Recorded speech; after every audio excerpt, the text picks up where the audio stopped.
there's a misconception that, women's rugby players, we're much more emotional, we take things personally. No, we don't. We just care deeply about what we're doing. Because for us, there's a much greater picture. We understand that. And for us, it's the connections and how we are best able to, connect with you as the instruction giver or the coach, but also connect with one another again in yielding the best possible result. We don't just do things because we're physically able to. Good day, everyone. We are super excited for today's podcast and welcome to another episode on the Lessons of the Game podcast. And I'm joined today, as usual, with my co-host, Ben Pegna. Super excited about today's chat because she is an unbelievable athlete. She is dominating the scrums. Her opponents fear her. They are trembling in front of her. She has played 33 games for South Africa. She is the first woman from Africa to get a professional contract. She scored 13 tries in 10 games. She kills everybody in front of them. And she's probably one of the most feared rugby players, female rugby players in the world, none other than Babalwa Latsha. Good to see you. Thank you very much for having me. It's very exciting to be chatting with you today. And what an introduction. Gosh, thank Big you. Man, intro. Thanks. that's a mess. I've been working on that from the 2-hour bus drive from Bordeaux today. All right. Babal, how are you doing? How's things going? You all right? Good? Yeah, I'm well, thank you. I'm well. Sitting in Guildford, England, in a gloomy evening as always. Quite cold today, but yeah, I'm good. I'm doing well. I'm enjoying my time here, and everything's good. Everything's good. I am missing home though. I have to put that out there, but all's well. All's well. Yeah, I'm gonna be so honest with you. I'm so relieved to see your accent hasn't changed. I'm glad to see you still have the South African accent because people go crazy. After 3 months they pick up the accent. But anyway, I don't want to be disrespectful or anything. Like Ben, brother, how you doing, man? Good to see I'm you. good. I'm good, bro. How are you? You good? Oh man, great. Tough loss on the weekend, but that's rugby life. Flew all the way from Lyon to Bordeaux, and then a nice 2-hour bus drive from Bordeaux to La Rochelle. Good. Luckily, I've done my meal prep 10 days ago, so I at least had 2 meals in my deep freeze, which I could have just unfrozen, defrost, and but yeah, I'm good to go. I'm super pumped for the spot. Boom. Sounds good, buddy. All right. Okay. Sorry, guys. I'm a bit overtired here. So that normally when that happens, but when I'm overtired, I get hyped up and hyper energized. I didn't drink any Red Bulls. I had a bit of mate before, but I'll do my best to calm down. Babalwa, we start this podcast with the same question every single time. What is one of the biggest lessons that you have learned from the game of rugby and which you can share, not just to rugby players but to everyday people out there? What's one of the biggest lessons that you've learned from the game? Gosh, actually quite a few. I think in my opinion, rugby, well, sports in general, but rugby specifically, because that's where I operate, has been one of the best teachers to me. I think the one real lesson that stands out of the many would be one of acceptance. I think from my perspective and from a woman playing rugby perspective, acceptance is very important for me. And I feel that rugby has taught me that quite early on. What do I mean by that? I mean acceptance in understanding that you're different by virtue of you playing rugby. Acceptance in the fact that I'm gifted differently, and actually embracing and leaning into those gifts. Embracing change, accepting change. Because for instance, when I first left home, which was quite a daunting experience for me initially, to go play for the first time in Spain, I had to understand and accept that there is no blueprint for that. I'm the first. Therefore, I had to accept that there's a big responsibility that comes with that, in as much as it is, a great opportunity that I had to succeed, exponentially, because then I then had to become a positive point of reference for others to say that, hey, we have somebody who's done this, so we can follow suit. So that was a big sort of journey of acceptance for me. Even now, I have to accept that, I'm unique, and, accept that I'm strong. My body, does things for me. I have to accept that I may not even particularly fit, the societal mold to say this is what a woman is supposed to look like, this is what she's supposed to do, and things like that. So I think the overarching sort of lesson for me, I could go on and on about others, but I feel very strongly about the acceptance piece, of things. Understand and accept that you're going to become an anomaly at some point. Mm. You're going to have to break boundaries, break stereotypes, and you just have to accept that responsibility. That's great acceptance. I think That's that's so good. very important. Yeah, because often we want to feel valued by our appearances, or we also see with the with modern day society, we look for acceptance through the amount of likes on social media and the amount of followers. But you got to be comfortable in your own skin. I remember back in the day when I realized I was losing my hair at the age of 24. I just needed to accept it. I embraced it. My Mr. Clean Cut. But you just spoke there about Spain, and Ben and myself were just chatting about, we obviously did our research, we know what you've achieved, but rugby players, and I'm speaking about men, and let's call a spade a spade. For us, sometimes it's just easier because you get contacted via social media through the agents. There are so many different clubs, we got different professional leagues, but how did you get to Spain? Because that interests me. Because when I said, like, she played in Spain, that's ridiculous. That's crazy. It's like, how did you get there? I think at the time, Spain wasn't really a rugby superpower, for the lack of a better expression, not in the men or women's game. But how that relationship came about was Spain had toured to South Africa. We played them in Port Elizabeth at Wolfson Stadium, I think. And they had brought over their coaches and I think a scout of sort for their league. And so they sort of stood out, believe it or not. And they felt that they felt that I would sort of suit their style of, or I was what they needed. So they came into contact, and they showed interest, and we spoke, negotiated my own contract, got the ball rolling, and I signed on the dotted line, and away I went, to play in the Spanish league, which was a lot of fun because I stood out like a sore thumb. Generally, in the Spanish league, they're quite a dainty bunch of individuals. They love to move the ball more than anything. And I was this massive prop, or relatively massive prop from South Africa, who was brutal and aggressive, and you know, um, just yeah, a brutal type of individual. So I think that I suppose they felt that was what they needed, and yeah, I think the results thereafter sort of spoke for themselves. That's great. It's a great experience. I think it gave you the platform as well that you needed to develop as a rugby player. But what I would like to chat about is that, we're speaking about how you eventually got that opportunity in Spain. And then I think it's about 4 years now, almost going on 5 years. You've been playing now in the PWR, the Women's League in England, the Premiership, which is unbelievable, playing with Harlequins. And Ben was just mentioning all the great players you're playing with. For you as a female athlete that's playing now at the highest level, how did that opportunity come about? And how did it feel when you actually signed on that dotted line, becoming the first woman from Africa to achieve that? It was extremely exciting. I got the call from Brent Janssen van Rensburg, who was the coach at the time, straight off the World Cup, the Women's World Cup being played in 2022, I think, or 21, somewhere there.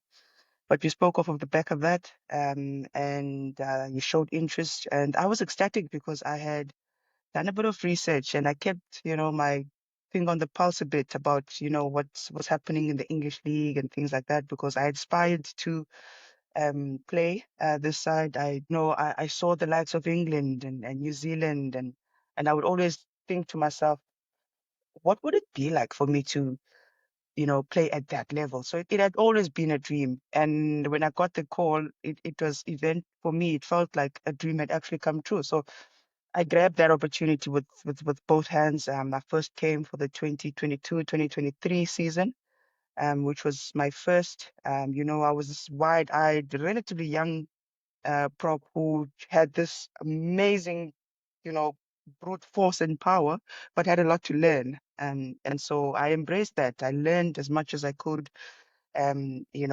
particularly at set pieces, because I mean, what is a prop without set piece prowess? That you would know. So I leaned into that a lot. I worked on that a lot. And yeah, the club just welcomed me very warmly. And 3 years or 3 seasons down the line, I'm still here playing for the club that I love so much. That's awesome. I think you're the first of our guests that's described themselves as a brutal type of individual. Well, well, Which I it's love. only I love She's that. South It's amazing. African. She's South African, I'm Ben. South Come on. African. I It's mean, what more? amazing. What else would you expect from me? I cannot shy away from that. I Yeah, pride yeah, myself no. in that. It's So amazing. You know what you're it is strong what at. it You know is. your strengths. You know your point of difference. It's beautiful. I love it. Yeah. And could you, you talked about there it being like a dream coming here and being in the Premiership here, but could you have imagined that when you were like, growing up? And what were the goals back then? And it's probably changed a bit, hasn't it, along the way?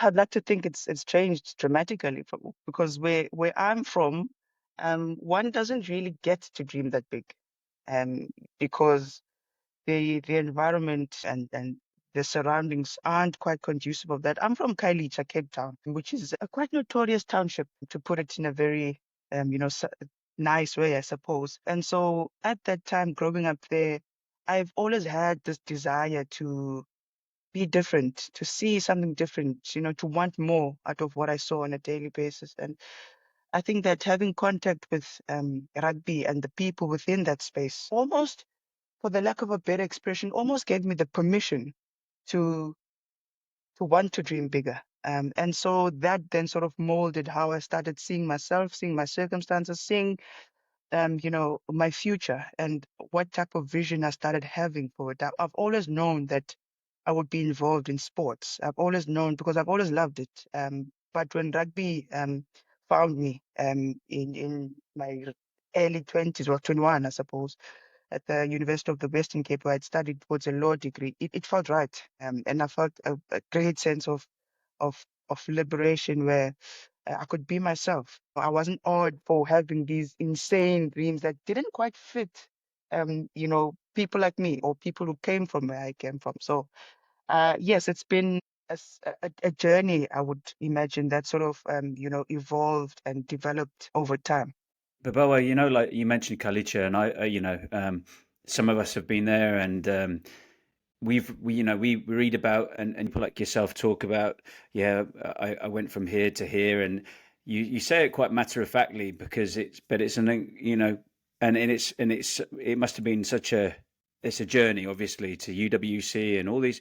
Can you give us a bit more detail of actually what that sort of meant for you? What was a daily existence for you, and how did you get to study law? Because you just sort of, oh, yeah, I went to do law, and then that's a pretty incredible achievement, isn't it? And sort of what was it like for you on a daily basis, and what does that actually mean for the person who's never been there or can't sort of comprehend it sitting outside South Africa? Yeah, I think that my safe space was my family.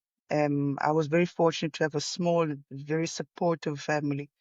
My dad made sure that one way or another I would be able to train. He would, as best as he could, make sure that I at least got an education of sorts.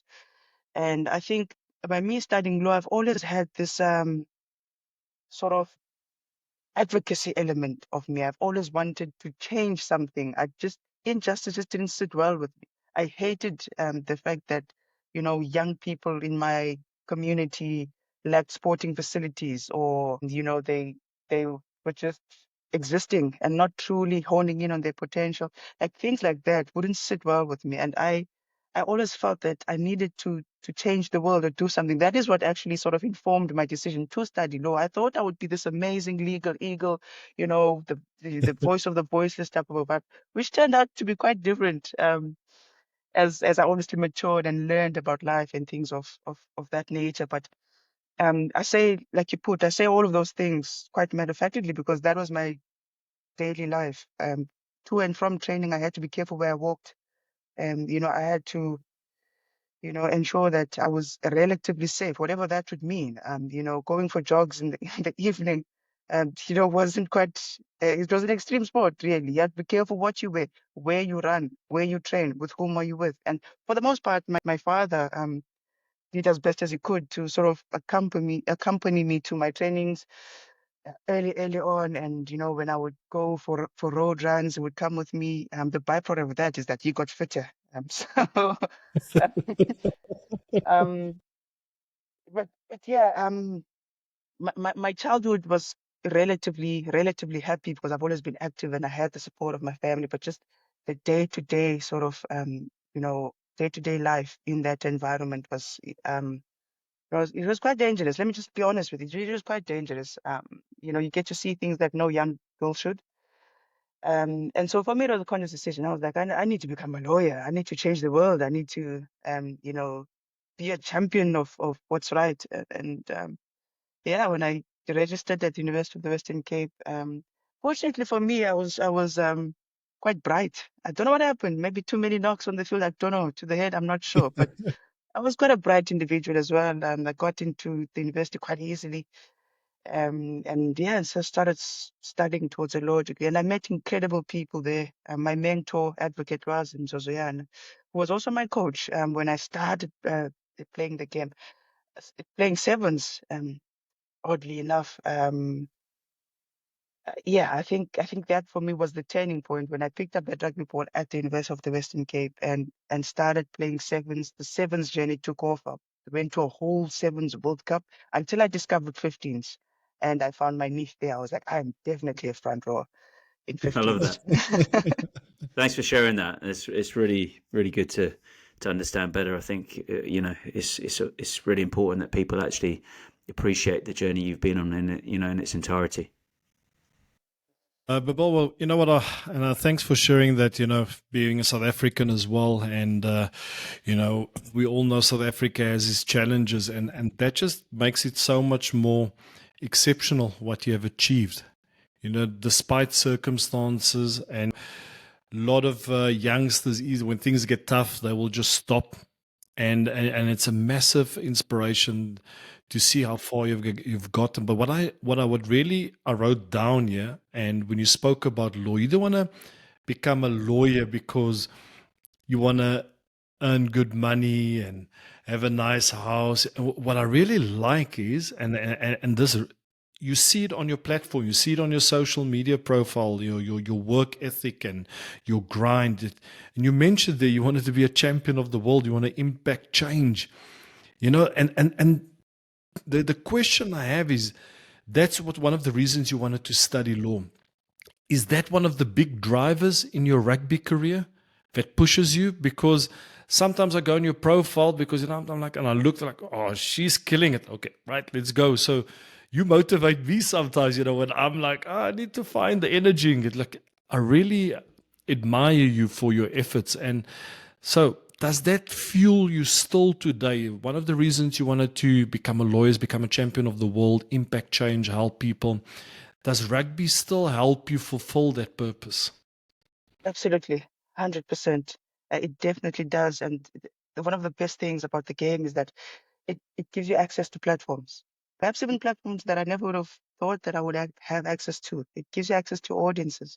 And why not use those platforms to relay positive messages, to somewhat impact the mindset and the thinking of young people, maybe even to create a sense of hope, for those who find themselves in perhaps similar, circumstances that I grew up in. But the most important thing for me is to become a positive point of reference, a positive role model. Um, Much like Siya Kolisi is someone that a young person can say, because Babalwa did it or she made it, I can dream even bigger. I can do it too. So that has always been a big driver for me. In the way that I do things, work ethic, in how I present myself, in truly honing in on the things that I believe in, and being true to myself, and being as authentic as I can be, but also, expressing the fact that there is better out there. And if I can use my platforms, and if I can use, my voice to a cause that I'm really passionate about, that's definitely something that I will. Hey, Babalwa, you touched on it there. You're a spokesperson for a number of causes that are close to your heart. Can you explain some of them to us and maybe highlight a couple of the things that are really, really you're passionate about? one of the big ones is empowering young people, but in particular young women, which is why you will find me advocating heavily, through and with the Menstruation Foundation, in breaking down stereotypes about young girls and young women and how their bodies operate, and also, doing away with, again, stereotypes that place young women on the back foot. The biggest one being the menstrual cycle, that a lot of cultures and a lot of people consider to be taboo, which it is not. And so for me, it starts there, because once we demystify those myths and taboos around that beautiful process, and all of a sudden young women are now empowered. They're no longer ashamed. Their sense of dignity is restored. So through the Menstruation Foundation, um, we've all across South Africa and Southern Africa, we've created massive access to sanitary products in schools mainly, and even at universities. Wherever you find young women, you most probably find us there. So I think that for me, that's incredibly important. I'm also an ambassador for Laureus, alongside other amazing sports people. Um, I'm one of the ambassadors, or the ambassador for the Beast Foundation, Tendai Mtawarira's organization, which is doing phenomenal work, in South Africa and beyond. So, those are things that are truly, truly, really close to my heart, because I truly believe that, um, sports is incredibly powerful in changing narratives, in changing lives, and creating access to, whether it be education, opportunities, and what have you. So I think that it's so important, for us as sports people and people as who have access to these platforms, to use those things and, to advance the things that I've mentioned.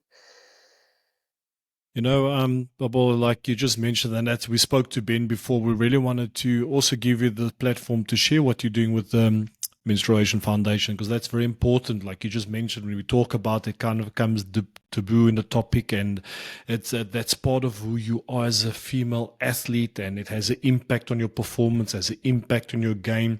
And sometimes I think sometimes that and you can help us, give us some tips as well as men, how can we better coach female athletes? Because sometimes we coach female athletes like we would coach men, and that's not the same. I've got a bit of experience with that. But I read a stat, and I don't know if it's correct, and I think it was in 2024, this is in South Africa, and I think 34% of South African women, they have to make a choice whether they have to buy a loaf of bread or purchase a sanitary product. How accurate is that? Maybe you can give us a better insights to that. Yeah, it might be relatively accurate. Those are the realities of women in South Africa on a daily basis. So which is why it's so important for us to create access to sanitary products. Our aim at Menstruation Foundation is to ultimately make them free in South Africa. But before that, for now, it's about creating access again. And so you will find us almost almost everywhere in schools, educating young people, but also creating access. Because imagine having to make that choice, and whether do I eat today or do I purchase this pack of sanitary products which I need? No woman in the world should ever have to make that choice. Because it has a ripple effect on most things, whether it be work, school, sports. Some young girls stay out of sports because they're on their period and they just don't have the right protection. Which is absurd. Condoms are free in South Africa, but not sanitary products. To us, that doesn't make sense. To us, that is an injustice, and we are going to change that very soon. Awesome. So watch this Nice. space. Well Awesome, done. awesome. Awesome. Love the energy. Yeah. Um, yeah, I just touched based on it there, and thanks for sharing that. And hopefully our platform can help you as well with that. And it's one of the reasons we do this podcast as well. It's not just only for lessons from the game, but for our guests to share what they're passionate about, and that there's something bigger than just the sport and the needs of others. What I would like you, I have a question for you, but it's more aimed at us as men. What is one of the biggest misconceptions for men when they are coaching female rugby players, or what are the biggest mistakes we as men make when we are coaching female rugby players? That's such And a you can go, you can have a full go there. This could get that's ugly. that's that's quite a brilliant question. And I think, as a point of departure, I would say the first thing is to understand that men's rugby and women's rugby are different. in special ways. Then understand that men and women are obviously different in many ways and in special ways, and ways that make the two unique to themselves. I think what's important is to first of all understand that and treat women's rugby and women's rugby players as separate entities on their own from a perspective of coaching, because how you communicate is very important. How you bring across information is quite important, and how you as a coach are able to invoke feedback and also accept the feedback once I give it to you as a player. It's not so much I'm the teacher, you sit down, I tell you what to do. It's more of a conversational thing. We want to understand why. Why should I you know, bind lower? Why should I attack the space? We want to know. We're very curious individuals. Whereas, at least in my opinion, I'd find that guys are very much like, okay, you give me the instruction, I just do it. I don't care why. I don't care why you want me to run that line. Because you tell it to me, I will do it. So for us, we want to understand, because the better we understand, the more we are then able to engage with you and with what is needed in order for us to get the best possible result. And in my opinion, I just think that's how the relations or the dynamics are around coaching women and things of that nature. And also I say this quite generally, but we like to sit with information. We like to think about things and actually engage with it on a deeper level. It may or may not have anything to do with emotions. There's a misconception that women's rugby players, we're much more emotional. We take things personally. No, we don't. We just care. We just care deeply about what we're doing, because for us, there's a much greater picture. We understand that, and for us, it's the connections and how we are best able to connect with you as the instruction giver or the coach, but also connect with one another again in yielding the best possible result. We don't just do things because we're physically able to. We do it because we understand that we want the best out of this particular, game or drill or whatever the case may be. Babel, on that one, and it's not a loaded question, I promise. But do you think it's better for women to be coaching women then? Or is it just take more skill and expertise and empathy from a man if they are going to coach women? I think there's women's rugby is at a place where there's room for male and female coaches. Um, I think that historically, there's a larger number of men coaching than women. And so in the past it was quite rare that you'd find a women's or a female coach coaching an elite women's side, and those things have changed over the years. So I think collaboration and complementing is key. I love seeing men and women in that space. I love seeing women coach women and men coach women collaboratively. I think we can do such amazing things when we do that. But personally, it just brings me great joy to be coached by a woman. For me, that is a sign that we're actually in the right direction as Yeah, as women's sports making progress. and women's rugby, and we're finally making progress, which is just amazing to see. That's awesome. I Go think, ahead. no, definitely, I think it's brilliant. I think we also take for granted the pathways that are laid out for coaches. Yeah, if we want to go visit the club, it's easy. We pick up the phone and we can go shadow someone for a few days. And actually, I was on a call this weekend, someone who I mentored as a rugby player back in the day. She used to play for the Wallaroos. And now she wants to become a defensive coach. That wants to be a It's amazing. speciality. And she spoke to me about in women's rugby, and you can correct me if I'm wrong, Babalwa, that sometimes you just have a forwards coach or a back coach, and there's very little specified roles for certain coaches: a defensive coach, attacking coach, contact skills coach. You can maybe give more insights, but and what she has done, and it's great to hear, she has contacted teams in New Zealand and Australia, and they've said like, please come in. We'll take time for you. So, yeah, I think so. What I want to bounce on that is that if we as men get these requests to help and empower women to develop as coaches, we need to do it, because the game of, and I agree with you, it needs to be treated differently in the sense of it's two separate entities, but it's a game we all love, men and women, everybody included, and we need to continue to develop the skills of coaches so this game can also evolve. But tell me if you can give us insight in terms of the coaching staff. We look at our coaching staff, for example, we got 6 7 coaches, our staff is 20 plus. What are the resources that you have available in women's rugby? I think it differs from hemisphere to hemisphere, in my opinion.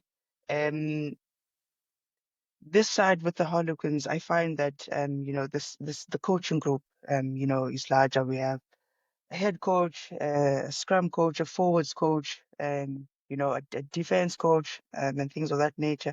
Comparatively, in South Africa, we'll have the head coach, a set piece coach, an assistant coach. Um, if my memory serves me correctly, that is about as an analysis and things of that nature. But I think it's so important that we actually are able to specify or specialize, like you correctly put. I think that's the best way that we can grow. And I believe a lot in collaboration. When the opportunity arises, we should do that. At the Springboks, from time to time, we have the privilege, of having the likes of Dan Human come and help us out with our set pieces and things of that nature. So it is so important to cross-pollinate, expertise. I don't see it as help, as such, almost to say that we are without. We have our own expertise, so let's collaborate. We are stronger together. After all, it's a mutual relationship. In my view, there isn't one that is without, and we've been done a favor. No, there's great, uh, positive elements and positive outcome, that comes when what I'd like to call the brains trust come together and actually, like I said, cross-pollinate and actually figure out how best we can advance, the game as a whole across the board. When I say, um, you know, men and women's rugby are separate entities and should be treated as such. What I mean by that is the comparison element of it, is the problem. And by understanding that women's rugby is a special entity within the bigger scheme of things, is when then I feel we can, start to have proper conversations and collaborations and things of that nature. Amazing things happen, I feel, when people, like-minded individuals and groups collaborate.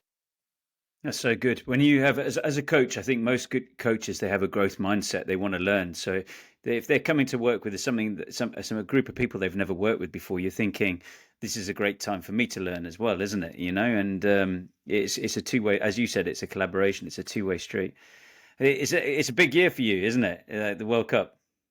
You ex- Yeah, it's a big one. It definitely is. I you am excited? flaming with I mean, excitement. yeah. Yeah, I'm exceptionally excited about it.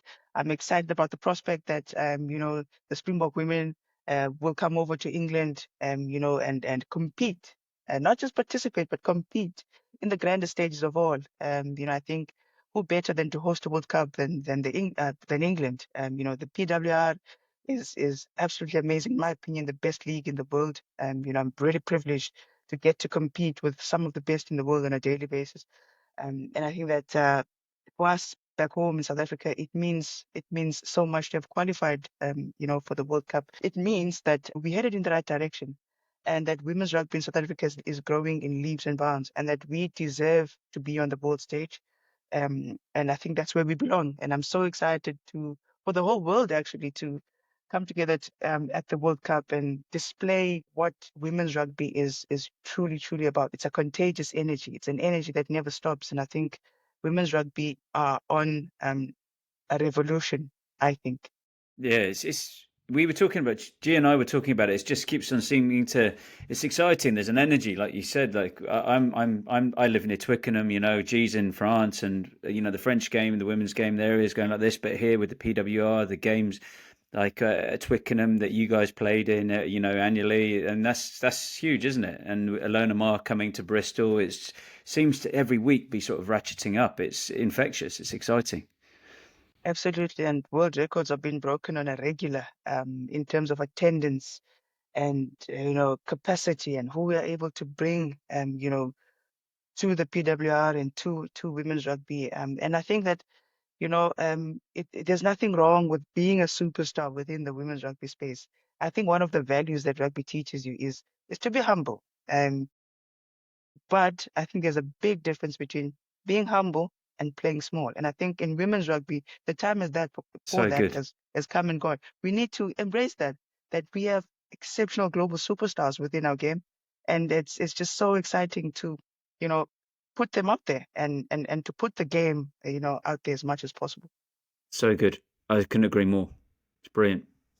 Babalwa, I'm gonna jump on the bandwagon. I'm super excited for this World Cup. I can't wait. I think, but look, I'm still recovering from the last World Cup. It was emotionally draining. After that month of winning, but please don't win by 1 point. Try and keep the margin a bit further. Please do your best. But and imagine with that, we're seeing the awareness around women's rugby is being elevated at the moment. Is that adding more pressure? You mentioned that the attendance numbers are picking up. You add your picture plastered all over Twickenham. I saw a photo of that. That's next level. They're like, I wouldn't mind having my picture plastered all over Twickenham. That's like next level status. So with the game that's elevating, the game that is evolving, female rugby players starting to get the recognition that they deserve. We're not there yet. Let's all agree that we need to still. That's still a massive work on, but you're starting to get the recognition in your athletes. And when I see you guys play, I don't see female athletes. I see athletes. I recognize the skill, and that's great. But does that put added pressure on you? Well, in my opinion, pressure is actually a privilege. Because if you're not under pressure, then you probably aren't doing something right. And I think it comes with the territory, I believe. And some of us thrive on pressure. We thrive on being in positions where it's do or die, which it literally is a lot of the times, because some of us, like myself, do not have the privilege of being average. And we have to do well. A lot rides on how well we do.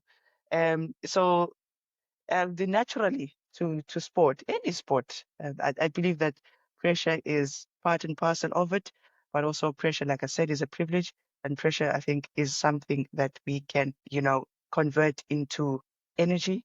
We can convert that into great performances, and by performing well, we're able to inspire a brand new generation of of female athletes and young girls who would like to pick up the sport.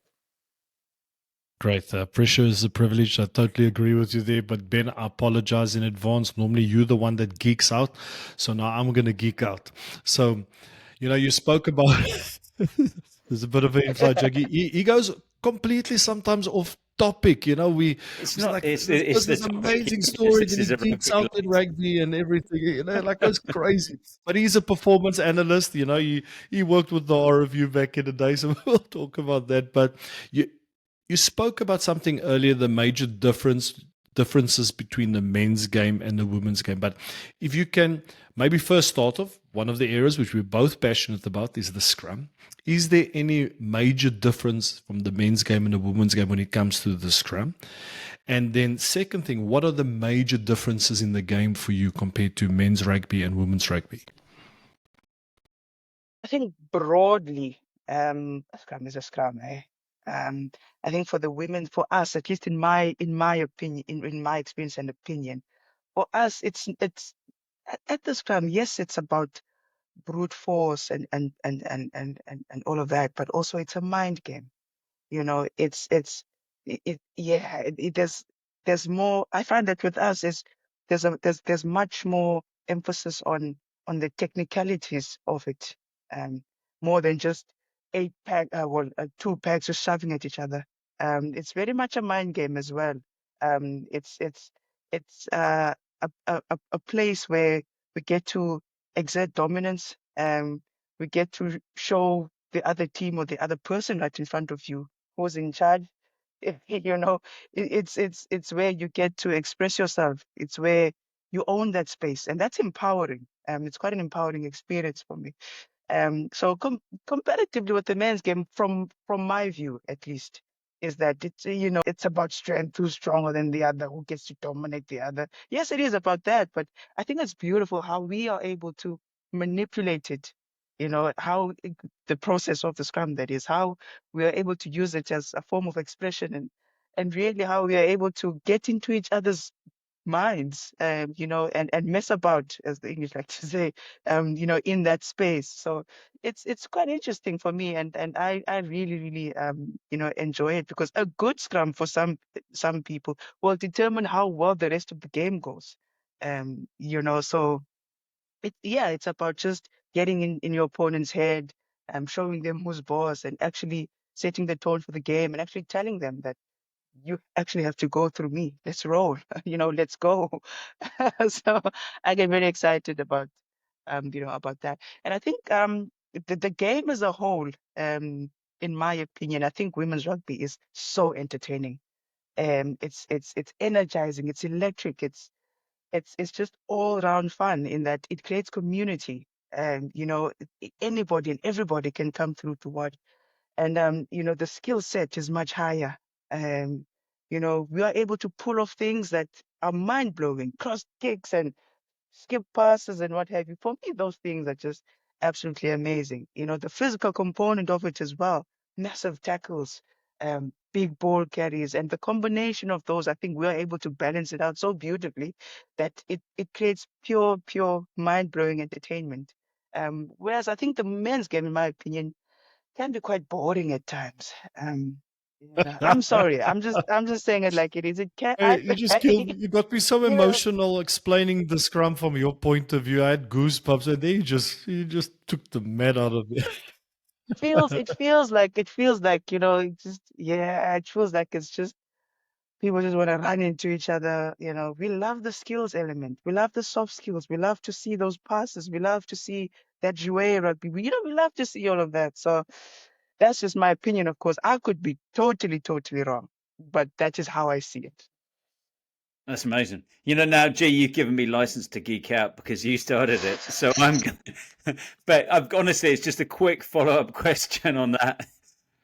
Do you think, and I don't disagree with you about the men's game in England anyway, in Britain, to be honest with you, I think you're onto something there when you say that. But do you think the scrum is, or it could be the same, but is it more significant and important in the women's game than it is in the men's game? Do you think, as not just as a way of restarting the game, can it, like, as a psychological edge? Do you think it's maybe a bit more significant in the women's game? I think it might even be equally as significant, because Okay. I think a scrum is quite important for us, and typically for me as a Yeah. South African, I really choose a scrum. If I had to choose between a ladder and a scrum, I'd probably choose a scrum any Yeah. Okay. day. So it's about setting a platform. It's about the forwards actually feeling that they are doing their jobs. Who so on that one then, Babalwa, like, so my follow up question before G interrupt, like, and gets his question in, I'll get in there quickly.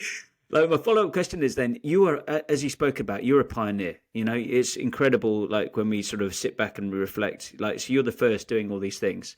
So then, who do you follow? Who do you look up to? Who inspires you? Who are your role models? Who do you take ideas from? Who is it? Some completely different sport? Where do you look to? Or is it always changing? No, it's been quite consistent, especially throughout my professional rugby career. I've always looked up to Tendai Tawarira. I get to engage with him on, or anytime really, because he's made himself available to me in that sense. I've always sort of admired how he played. I feel that he's almost revolutionized the prop position, the front row position. That I think he was at the forefront of how props evolved, going from these big, dare I say, fat guys who were just strong, to athletic, to powerful. They could move well, they could scrum well, and all those kinds of things. So I've always looked up to him in the way that he played.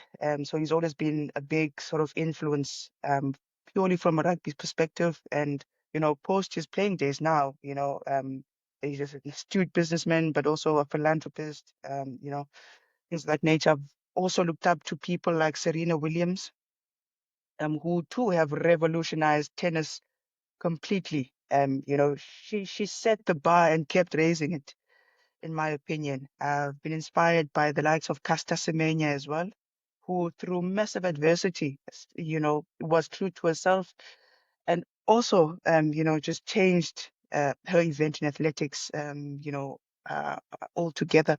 But closer to home, I was fortunate, like I probably mentioned earlier, to have a mentor in Advocate Loazim Zozoyana, who's also a coach, who's guided and put me on the right direction about a few things. Because by being the first and being a pioneer and being a leader, being at the forefront of things, you're gonna make a lot of mistakes because there is no blueprint a lot of the time. You get to figure out how to do things. For instance, I had to figure out what being a professional women's rugby player is and what it looked like for me. Because before then, where do I look? I had to figure out, you know, how do I best put South African women's rugby forward? Because whether I liked it or not, I represent that. I'm almost the ambassador for it. So I had to figure out what that looks like for me and how to hone in those things. So yeah, I've had an array of amazing and interesting people to sort of look at, look up to, and draw and find inspiration there from. Wow. You just opened up Pandora's box there, Babalwa. You spoke about adversity. Okay. We've celebrated, and this is one of the reasons we wanted to have you on this podcast, because not are you only inspiring for women out there and empowering women, you're inspiring for everybody. What you stand for, and really, as a former rugby player, really massive respect for what you're doing. But we all know it's all great when people celebrate us, the victories, the great achievements. But life is hard. You've touched base. Is there any stories of adversity that you can share with us where you thought, you know what? I'm not going to get out of this situation. Or you know what? This is too tough. I don't think I have it in me. Is there anything you can share with our listeners that you can tell us about what happened and how you got out of it? Yeah, I think the one that sort of comes to mind and I think might be relevant for the purpose of our conversation and what we're about in terms of rugby has to be injuries. In my career that spans, I'd say about a decade, I've only had two major injuries. One might say that I'm lucky, but being in that position of being sidelined because of injury, you don't get to do as much. You even potentially um, at the risk of being without an income. Um, you know, those things, one might look at it and think, "Ah, it's just injury," but the psychological aspect of it, of actually thinking, I may not be able to come back, from this and still be, what I've been known to be. You start to question your worth as an individual. You start to question why you do what you do. And you start to think that, yeah, maybe I'm not doing the right thing. Maybe this is not meant for me. And I was never immune to those things, whether it be when I'm injured um, you know, or having to make a decision, especially early in my career, where do I go into the real world and find a job and you know, provide for my family, or do I chase this dream of being a professional rugby player? And sometimes I'm just like, am I doing the right thing? Did I make the right decisions? Um, and I think the answers to those questions, come back to why I do what I do. They come back to the purpose of it all, and it's very easy to doubt oneself and one's ability, especially when you're sidelined and you're watching from the sideline and thinking, if when I come back, if I come back, am I gonna be as good as I was? Am I even gonna be selected again? So yeah, it just, again, it comes back to the greater purpose, and you realizing that the only opinion about yourself that should ever matter is the opinion that you have about yourself. Off the back of that, for some reason, people think they're now privy to your life because you're somewhat a public figure. People probe into your character and, they poke at the things that you're passionate about. And they poke at your abilities, and what type of a rugby player you are. And again, you just sit and think that, oh, this is tough. Why am I even doing this? And then you get to realize that, you had a purpose way before anybody had an opinion about you. So, just broadly, those are some of the things. Of course, personal knocks, which I'm not willing to get into at this point, also play a big role in all of that. But I think purely from a sport perspective, that somewhat influences life as well is injury. In fact, I'm recovering from an injury right now. I think I'm a week or two off. I should be up for selection next week. But again, your mind start playing tricks on you. And, maybe you should have stayed home. Maybe you should have stayed in South Africa. Maybe all those types of thoughts sort of creep in. What if you get injured again? What if somebody. But yeah, again, it's about bringing myself back to myself and understanding why I do what I do, why I'm here in the first place, and just finding solace in the fact that I'm incredibly talented. I've proven my worth time and time again, and even that maybe my self-worth is not so much linked to to my athletic abilities, because I'm a person before I am a rugby player. So I think it's so important for athletes and young people within the sport to have a purpose within the sport, that their self-worth be not determined by how well they play, how well they're able to kick, how well they're able to scrum, or things of that nature. And yes, life is going to throw even worse sort of adversity and problems than what I've described. But again, it's so important to have a solid base within yourself. Wow. Okay. Wow. That's brilliant. Thanks for sharing that. I think there's a lot of insights that you shared, and it just shows, no matter which sport we are in, injuries is tough, and sometimes we go to dark places and we ask some tough questions. So thanks for sharing that. But on a lighter note, you just made my day because you used the word which some of our audience members might not know. Ish, Ish. I sometimes saw you when laughing, I'm man. deep, I love that. when Ish. I'm debrief my missus after the game, she will send me like some feedback, what she thought of our game, and if things didn't go accordingly, and I'm like a bit upset, and I'll just send her one word, ish. Ish. Could you Listen, explain to our audience members what ish means? I think you can take a South African out of South Africa, but you can never take the South African out of the South African. It's a colloquial term that describes that describes different situations, but usually ish is used when things don't quite go your way. You might be disappointed, you might be in disbelief, or you might be surprised. You know what I mean? It or you're just seeing something that your brain just cannot quite fathom, and you just in total utter disbelief. Oh, You know, and it's usually coupled with a hand to the face, the yeah. chin, or even the mouth. Like, "Eh." Oh, that's awesome. Oh, we got to But bring Aish back, and we need to make Ish. this a That, trend. yeah. That's awesome. What's the Ish moment this week? Yeah, that's quality. I love that. Gee, what were you going to say, man? You were going to say No, something no, else. good. Do you have any other questions, my man? I know there's a few topics we haven't touched base on. Anything else you would like to deep dive in? Yeah, I was actually going to ask you because we have a lot of. I was laughing too much. Now I'm crying. We have a lot of aspiring players, and young coaches. And just can you maybe give a couple of tips how they can come back from injury, what they should do? How you've spoken about resilience, you've spoken about those types of things, but maybe how they address it mentally. And any just like maybe two quick fire bits of advice, two or three. The things that come to mind for you. But what pops up to mind to me right now is to reframe what injury is. Yes, you're uh, temporarily incapacitated, but that creates an opportunity for you to hone in other athletic development aspects.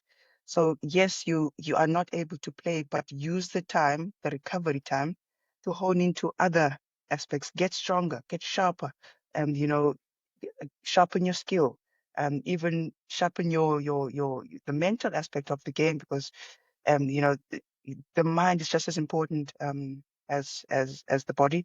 And I think the second most important thing is to actually listen to your body. Please, please, please do not make the mistake of hastening that process, trying to quicken the recovery process because you want to get back into playing. That might potentially actually set you back. Listen to your body. If you feel you're 100%, then go for it. If not, don't.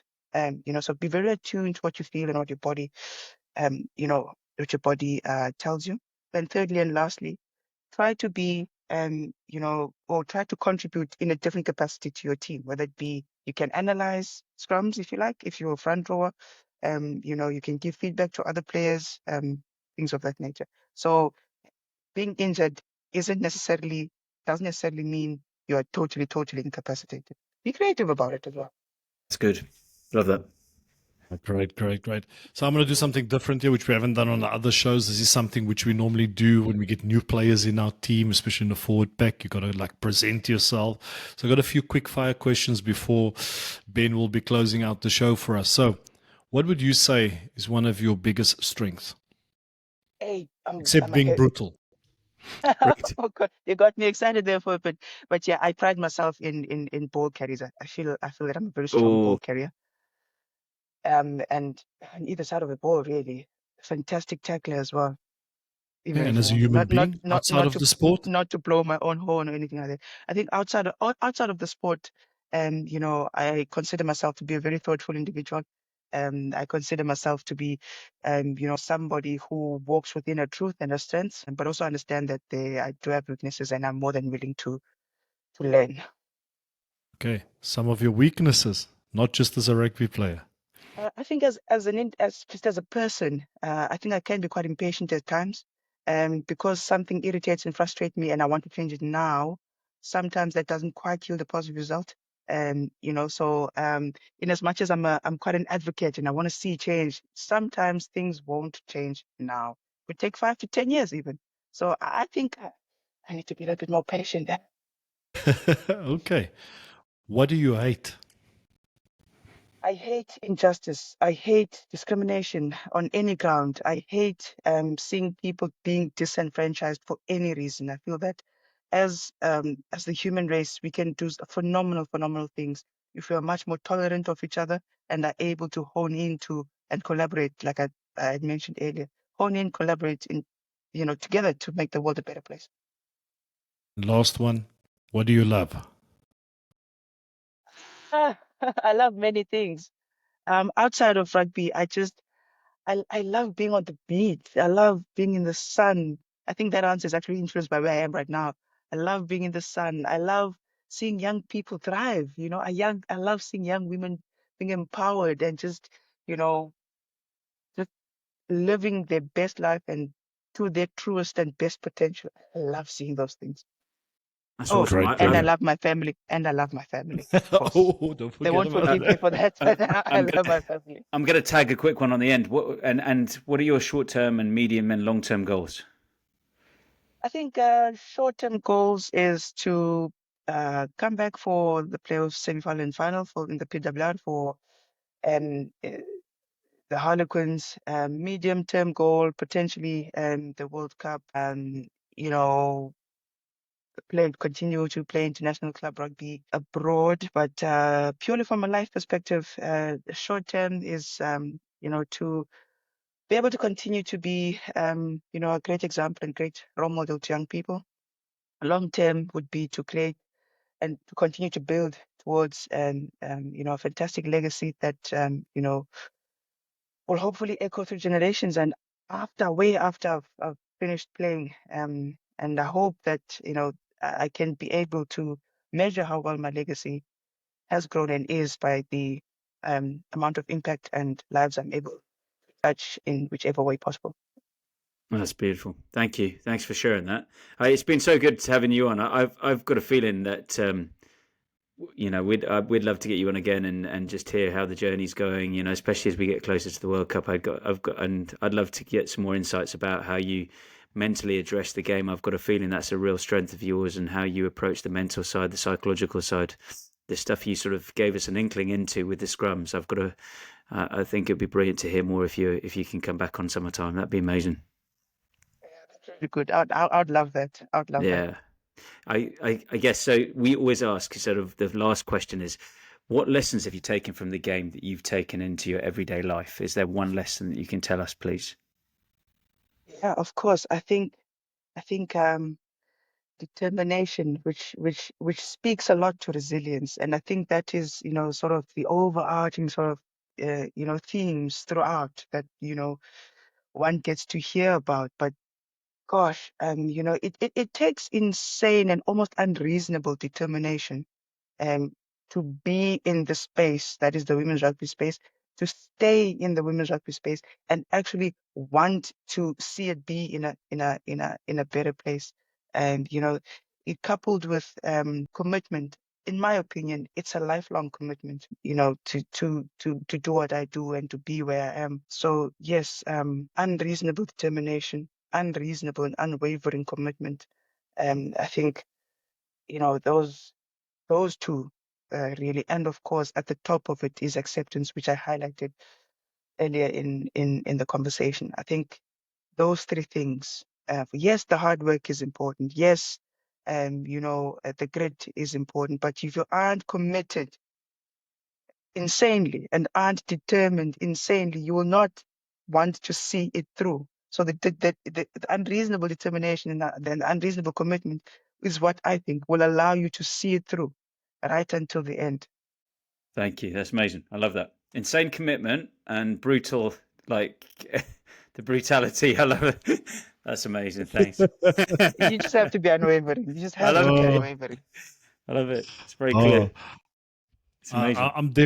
I'm definitely looking forward to sending out the shorter videos, obviously, which we'll be doing with the podcast. Sending out shorter clips and videos. There's so many great themes, and I wrote down, and it's actually started off with it, acceptance. Accepting who you are, being. Sometimes we are chased in life by aesthetics and all those type of things. I've got my bundle of joy. I've made so years and years of investment, and my bundle of joy stays with me at all times. I tend to drop body weight, body fat in all other areas of my body except right over here. But that's pure commitment. It's there. I've accepted it. I will not have a six pack. I have had a few six packs in my life, but no, I've learned to dealt with it. So I think that's also important, being comfortable in your own skin, whether you've got no hair, whether you got great hair, you don't like your hairstyle, whatever. You got to accept. That's very important, and I like that space that you're creating, and it's very empowering. And that also comes down to the word which I wrote down: empower. What are we doing to empower people? Inspire people.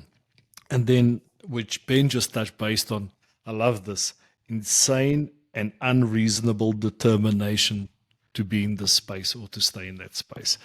That's brilliant. And I think all athletes, all rugby players, if you can take that into account, having that insane and unreasonable determination to achieve your goals and what you just harped on. And I agree with you in a sense, we want to be dominant in men's rugby, but sometimes we tend to lose that focus on the skill set, becoming a master of our craft, like really going above and beyond. But anyway, we can go on and on. It's been unbelievable having you on our podcast, Lessons from the Game. And thanks for taking time in this busy schedule. And thank you for eventually replying to my DM. I feel really honored that you did. I felt like a stalker at this stage. Can you Oh, believe this? Well, yeah. All thank you, right. thank you for your patience with that, and I'm actually glad that you DM'd me multiple times. I'm It's so glad because I yeah, I don't think I insane would have been here if determination you from hadn't had I yeah. that wasn't going to let unwavering go. determination. I was I was trying not to be insane nor unreasonable, but I clearly had some determination. Yeah, it's probably a commonality between you. It's probably no coincidence. You're both a force of nature in a good way. Uh, That's brilliant.